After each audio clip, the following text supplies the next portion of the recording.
Well, you stuck it through and you're here in the scary zone. We're going to face some not so good fears. The scary fears, the immobilizing fears, the fears that make us shake sometimes. My name is Casey Berard, and I have a background in traditional Chinese medicine, Reiki, and yoga. And I am a feisty soul who loves sharing with other brilliant folks how to find mindset strategies, chakra therapy actions, and help them move into their life into a way that they feel inspired and empowered, even when bad fears get in their way. So we're in the bad fear zone, and this is like the teeth chattering, nervous stomach, like almost to the point where you might want to be sick. You might get headaches. You might start hearing a lot of self-criticism coming up. This is where your comfort zone is like really close to your heart and your chest, and that other place looks terrifying. This might be when you lose your job, or you have a loss in your life, or you find out a major bad news. And this happens to all of us, dear feisty soul, that we're not going to avoid these bad fears, bad things. It's the things, and then it's our thoughts that create the feeling of fear. We're not going to avoid those. In my 20 years of experience working with clients, I have seen people avoid stuff for maybe 20, 30, sometimes 50 years until a loss happens that triggers fear and insecurity. And then we still have to go through it. It doesn't matter how young or old we are. We're still going to need to face that energy. So life has brought you something that is not like a super joyful fear. And the interesting thing is that good and bad fears are still processed the same with our mindset, with mindfulness, with choice.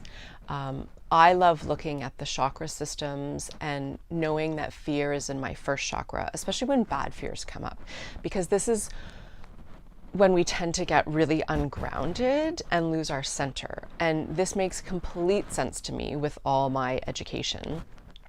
If our first chakra, which houses the emotion and the feeling of fear, is knocked off its roots, and our first chakra is our roots, it's our tribal power, it's our way to feel connected and grounded with our earth, with our power that is deeply rooted and deeply secure and deeply grounded. It's our right to be here, and it's our feeling of enoughness.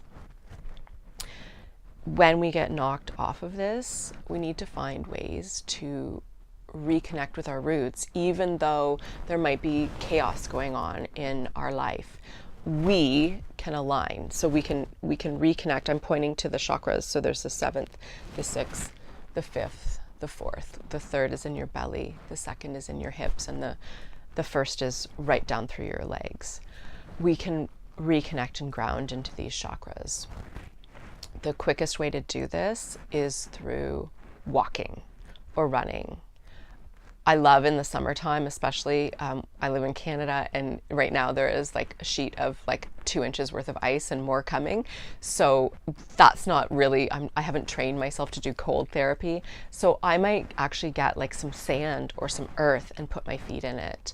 Or I might look at pictures of my feet in the grass in the spring and summer here.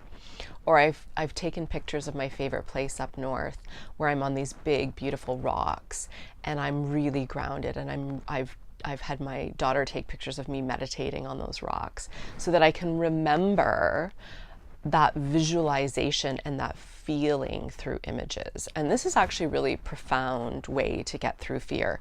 When I used to be a doula, I would work with women specifically and help them find that centered, grounded place when they were feeling the fear of pain and that they couldn't get through that long labor.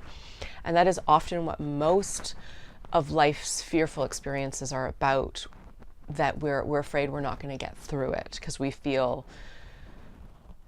not grounded, not centered, and not connected to ourselves. So the good news is, and I just saw this quote somewhere, you have survived 100% of your bad days at this point, and you are most likely going to survive your bad days in the future. So just coming up with some strategies, and I'll give you a few right now, but we're going to look more deeply into the strategies as I introduce to you this fear resource, and I've created a one-page PDF for you that you can get for free to combine all these questions and perspectives and use them on a daily basis. I post mine up on the fridge when I'm really in a fearful time and I need to just reminders of how to ground myself. We don't really want you to have to wait till the next video. I want you to find a way to connect with your feet or your bum. So whether you sit on the ground and really feel your bum, or you go for a walk, and I call these grief walks, but you can call them anger walks, you can call them fear walks.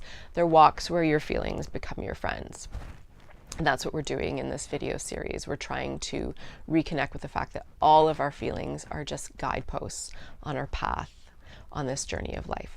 Okay, so take your fearful self out for a walk, change your scenery, make a hot cup of tea, feel the tea as you drink it, moving and warming up your body.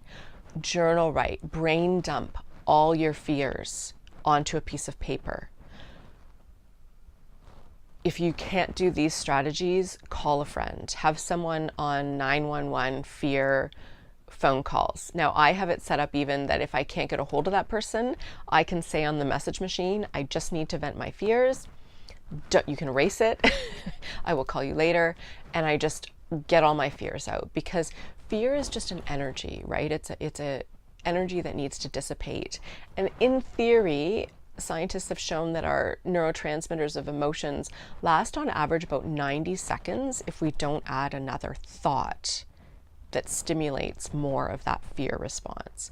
So that's a really powerful place to be, knowing that you only have to survive 90 seconds of this.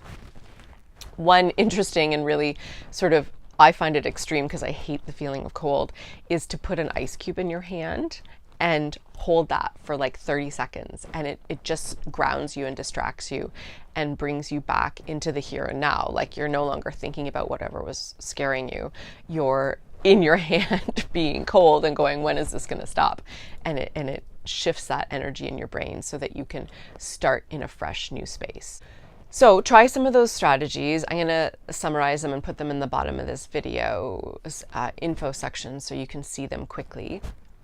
And then stay tuned for the third video where we go into a more broken down version of these strategies and a visualization and mindset shift that you can use so you can stop suffering and love your life and embrace your fear feeling as your friend and simply a guidepost along the way.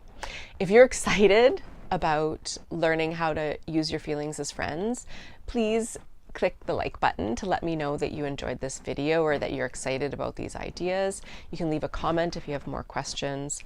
And as usual, I'd love to serve and offer you more. So let me know how I can do that. You can sign up for my newsletter and connect more deeply with me. And until then, cheers and blessings on this beautiful path called life.